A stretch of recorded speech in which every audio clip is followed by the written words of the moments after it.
Chapter 4. King Nebuchadnezzar, to all peoples, nations, and languages that dwell in all the earth, peace be multiplied to you. It has seemed good to me to show the signs and wonders that the Most High God has done for me. How great are his signs, how mighty his wonders!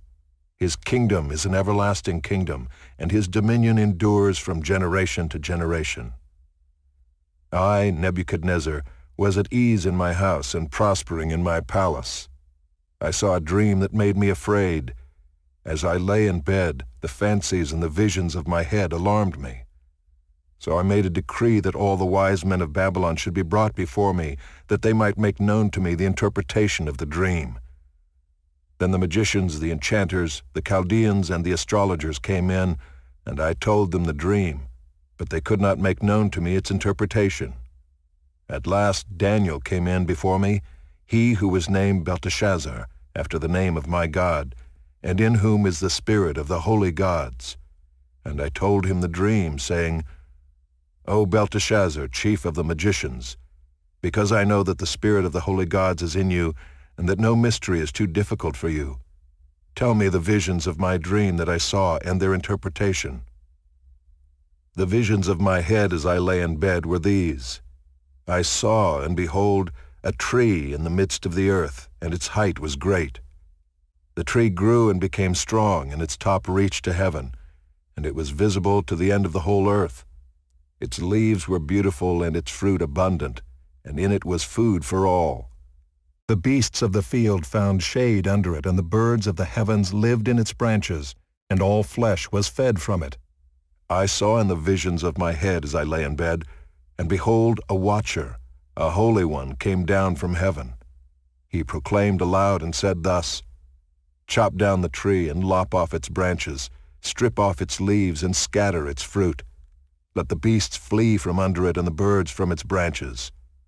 But leave the stump of its roots in the earth, bound with a band of iron and bronze, amid the tender grass of the field. Let him be wet with the dew of heaven. Let his portion be with the beasts in the grass of the earth. Let his mind be changed from a man's, and let a beast's mind be given to him. And let 7 periods of time pass over him. The sentence is by the decree of the watchers, the decision by the word of the holy ones, to the end that the living may know that the Most High rules the kingdom of men, and gives it to whom he will, and sets over it the lowliest of men. This dream I, King Nebuchadnezzar, saw, and you, O Belteshazzar, tell me the interpretation, because all the wise men of my kingdom are not able to make known to me the interpretation, but you are able, for the spirit of the holy gods is in you.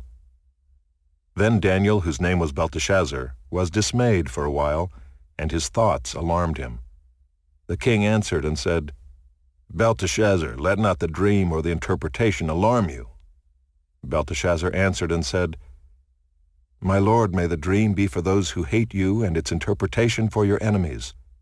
The tree you saw, which grew and became strong, so that its top reached to heaven, and it was visible to the end of the whole earth, whose leaves were beautiful, and its fruit abundant, and in which was food for all, under which beasts of the field found shade, and in whose branches the birds of the heavens lived. It is you, O king, who have grown and become strong. Your greatness has grown and reaches to heaven, and your dominion to the ends of the earth. And because the king saw a watcher, a holy one, coming down from heaven and saying, Chop down the tree and destroy it, but leave the stump of its roots in the earth, bound with a band of iron and bronze, in the tender grass of the field, and let him be wet with the dew of heaven, and let his portion be with the beasts of the field, till 7 periods of time pass over him. This is the interpretation, O king. It is a decree of the Most High, which has come upon my lord the king, that you shall be driven from among men, and your dwelling shall be with the beasts of the field. You shall be made to eat grass like an ox, and you shall be wet with the dew of heaven, and 7 periods of time shall pass over you, till you know that the Most High rules the kingdom of men, and gives it to whom he will. And as it was commanded to leave the stump of the roots of the tree, your kingdom shall be confirmed for you from the time that you know that heaven rules. Therefore, O king, let my counsel be acceptable to you. Break off your sins by practicing righteousness, and your iniquities by showing mercy to the oppressed, that there may perhaps be a lengthening of your prosperity." All this came upon King Nebuchadnezzar. At the end of 12 months he was walking on the roof of the royal palace of Babylon. And the king answered and said, "Is not this great Babylon, which I have built by my mighty power, as a royal residence, and for the glory of my majesty?" While the words were still in the king's mouth, there fell a voice from heaven, "O King Nebuchadnezzar, to you it is spoken. The kingdom has departed from you, and you shall be driven from among men, and your dwelling shall be with the beasts of the field. And you shall be made to eat grass like an ox, and 7 periods of time shall pass over you, until you know that the Most High rules the kingdom of men, and gives it to whom he will." Immediately the word was fulfilled against Nebuchadnezzar. He was driven from among men, and ate grass like an ox, and his body was wet with the dew of heaven, till his hair grew as long as eagle's feathers, and his nails were like birds' claws. At the end of the days, I, Nebuchadnezzar, lifted my eyes to heaven, and my reason returned to me. And I blessed the Most High, and praised and honored him who lives forever. For his dominion is an everlasting dominion, and his kingdom endures from generation to generation. All the inhabitants of the earth are accounted as nothing, and he does according to his will among the host of heaven, and among the inhabitants of the earth. And none can stay his hand or say to him, "What have you done?" At the same time my reason returned to me, and for the glory of my kingdom my majesty and splendor returned to me. My counselors and my lords sought me, and I was established in my kingdom, and still more greatness was added to me. Now I, Nebuchadnezzar, praise and extol and honor the King of heaven, for all his works are right and his ways are just, and those who walk in pride he is able to humble. Chapter 5. King Belshazzar made a great feast for 1,000 of his lords, and drank wine in front of the 1,000. Belshazzar, when he tasted the wine, commanded that the vessels of gold and of silver that Nebuchadnezzar his father had taken out of the temple in Jerusalem be brought, that the king and his lords, his wives, and his concubines might drink from them.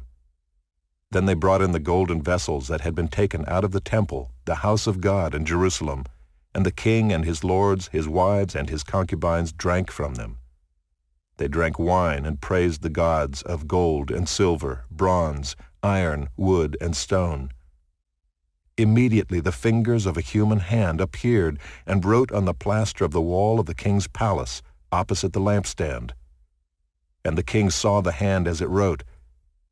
Then the king's color changed, and his thoughts alarmed him. His limbs gave way, and his knees knocked together. The king called loudly to bring in the enchanters, the Chaldeans, and the astrologers. The king declared to the wise men of Babylon, "Whoever reads this writing and shows me its interpretation shall be clothed with purple and have a chain of gold around his neck, and shall be the 3rd ruler in the kingdom."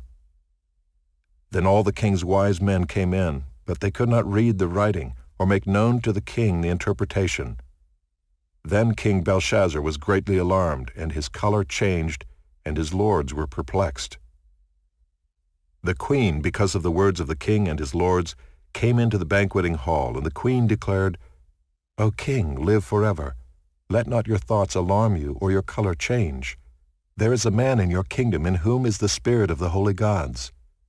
In the days of your father, light and understanding and wisdom like the wisdom of the gods were found in him, and King Nebuchadnezzar, your father the king, made him chief of the magicians, enchanters, Chaldeans, and astrologers, because an excellent spirit, knowledge, and understanding to interpret dreams, explain riddles, and solve problems were found in this Daniel, whom the king named Belteshazzar. Now let Daniel be called, and he will show the interpretation." Then Daniel was brought in before the king. The king answered and said to Daniel, "You are that Daniel, one of the exiles of Judah, whom the king my father brought from Judah.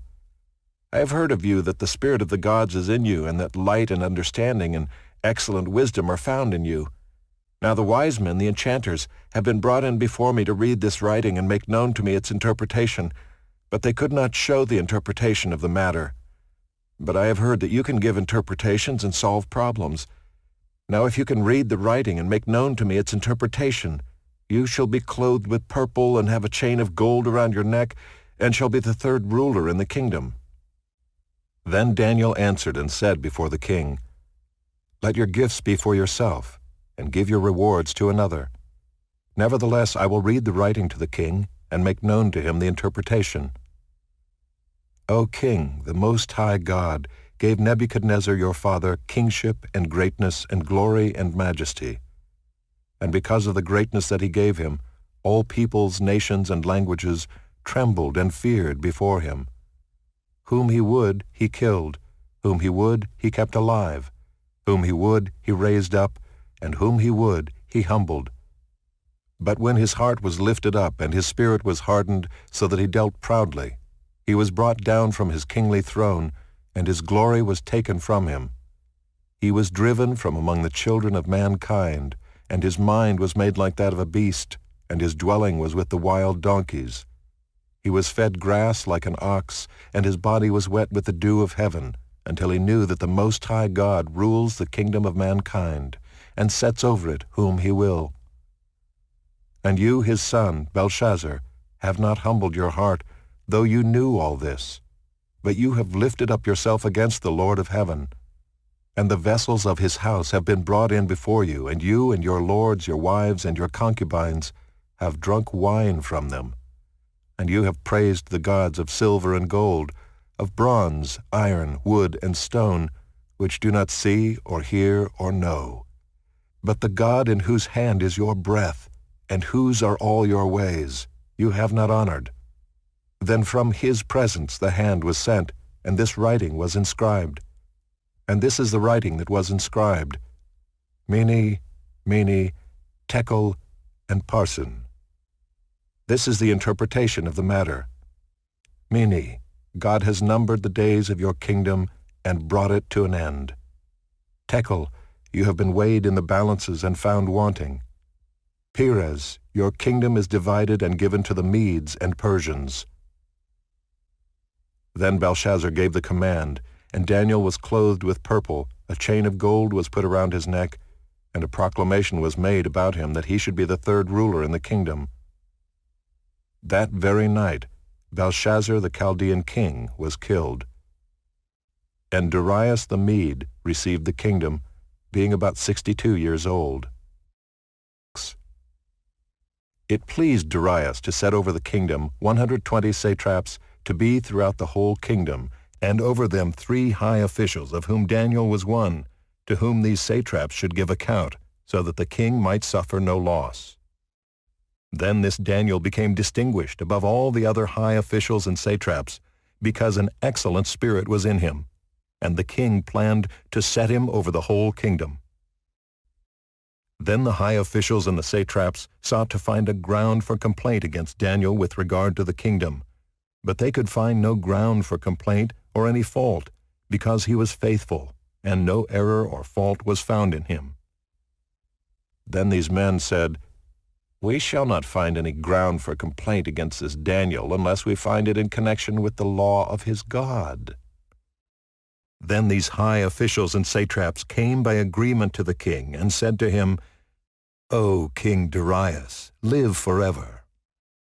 All the high officials of the kingdom, the prefects and the satraps, the counselors and the governors, are agreed that the king should establish an ordinance and enforce an injunction, that whoever makes petition to any god or man for 30 days, except to you, O king, shall be cast into the den of lions. Now, O king, establish the injunction and sign the document, so that it cannot be changed, according to the law of the Medes and the Persians, which cannot be revoked. Therefore King Darius signed the document and injunction. When Daniel knew that the document had been signed, he went to his house where he had windows in his upper chamber open toward Jerusalem. He got down on his knees 3 times a day and prayed and gave thanks before his God, as he had done previously. Then these men came by agreement and found Daniel making petition and plea before his God. Then they came near and said before the king concerning the injunction, "O king, did you not sign an injunction that anyone who makes petition to any god or man within 30 days except to you, O king, shall be cast into the den of lions?" The king answered and said, "The thing stands fast according to the law of the Medes and Persians, which cannot be revoked." Then they answered and said before the king, "Daniel, who is one of the exiles from Judah, pays no attention to you, O king, or the injunction you have signed, but makes his petition 3 times a day." Then the king, when he heard these words, was much distressed, and set his mind to deliver Daniel, and he labored till the sun went down to rescue him. Then these men came by agreement to the king, and said to the king, "Know, O king, that it is a law of the Medes and Persians that no injunction or ordinance that the king establishes can be changed."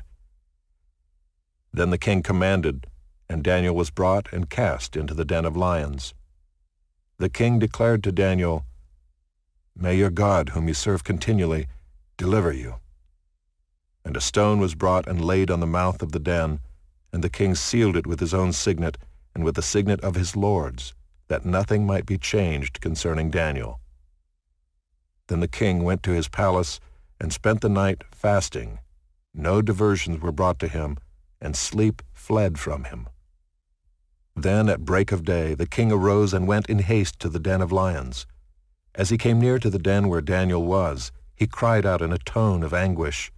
The king declared to Daniel, "O Daniel, servant of the living God, has your God, whom you serve continually, been able to deliver you from the lions?" Then Daniel said to the king, "O king, live forever. My God sent his angel and shut the lions' mouths, and they have not harmed me, because I was found blameless before him. And also before you, O king, I have done no harm." Then the king was exceedingly glad and commanded that Daniel be taken up out of the den. So Daniel was taken up out of the den, and no kind of harm was found on him, because he had trusted in his God. And the king commanded, and those men who had maliciously accused Daniel were brought and cast into the den of lions, they, their children, and their wives. And before they reached the bottom of the den, the lions overpowered them and broke all their bones in pieces. Then King Darius wrote to all the peoples, nations, and languages that dwell in all the earth, "Peace be multiplied to you. I make a decree that in all my royal dominion people are to tremble and fear before the God of Daniel. For he is the living God, enduring forever. His kingdom shall never be destroyed, and his dominion shall be to the end. He delivers and rescues. He works signs and wonders in heaven and on earth. He who has saved Daniel from the power of the lions." So this Daniel prospered during the reign of Darius and the reign of Cyrus the Persian.